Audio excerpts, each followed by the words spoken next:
എന്തു ഭാവിച്ച യശോദ നീ ഇതൊക്കെ കേട്ട് നിൽക്കുന്നേ? എന്ത് ധൈര്യത്തിലാ രാധികയും കൊണ്ട് കണിമംഗലത്ത് പോകാന്ന് നീ നിശ്ചയിച്ചിരിക്കുന്നത്? ഞാനാണോ തീരുമാനിച്ചത്? പറഞ്ഞത് ദേവേട്ടനല്ലേ? അമ്മയുണ്ടായിരുന്നല്ലോ ഒപ്പം.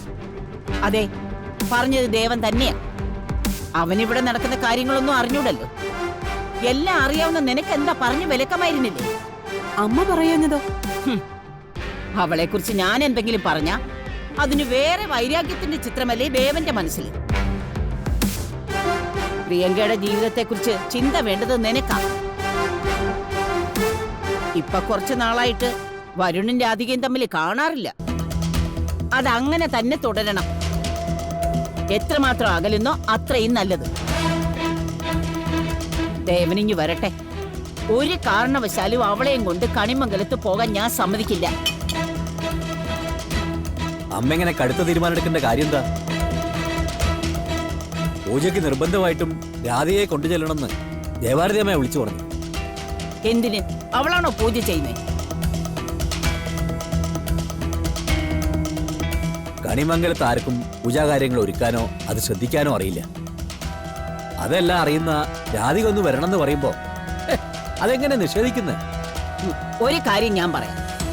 കണിമംഗലത്ത് പോകുന്ന കൂട്ടത്തിൽ അവൾ ഉണ്ടെങ്കിൽ ഞാൻ വരുന്നില്ല. ഞാൻ ഇവിടെ എവിടെയെങ്കിലും ഇരുന്നോ.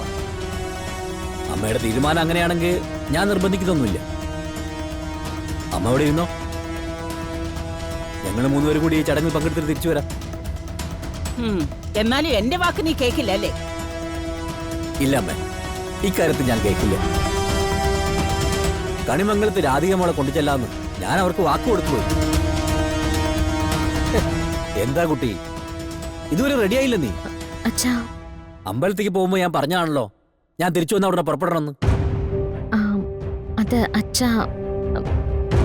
മുത്തശ്ശി വരുന്നില്ല എന്നാ പറയുന്നത്. യശോദേ, നിങ്ങൾ രണ്ടുപേരും വേറെ റെഡിയായി വന്നേ. പറഞ്ഞത് കേട്ടില്ലേ? പോവാ.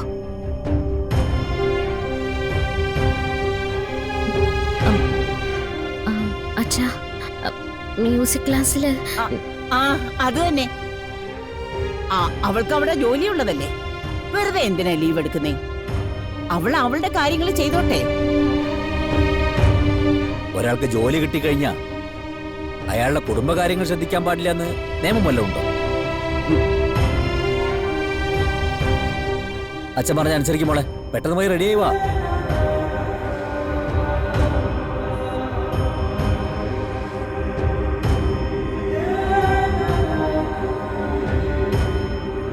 അവിടെ ചെന്ന് പൂജയെ പങ്കെടുത്തിട്ട് എപ്പോ തിരിച്ചു വരാൻ പറ്റുമെന്ന് പറയാൻ പറ്റില്ല. അമ്മ എന്തെങ്കിലും ഉണ്ടാക്കി കഴിക്കോ? അതോ ആരോടെങ്കിലും ഭക്ഷണം കൊണ്ടുവരാൻ പറയണോ? എനിക്ക് ഉണ്ടാക്കാനും വയ്യ, പുറത്തു നിന്ന് ആരോടും ഭക്ഷണം ഇങ്ങോട്ട് കൊണ്ടുവരാനും പറയണ്ട. ഞാനും വരുന്നുണ്ട് നിങ്ങളുടെ കൂടെ. എന്നാ പിന്നെ അമ്മയും പോയി റെഡിയാവ്. വാശിയൊക്കെ അങ്ങനെ തീരട്ടെ.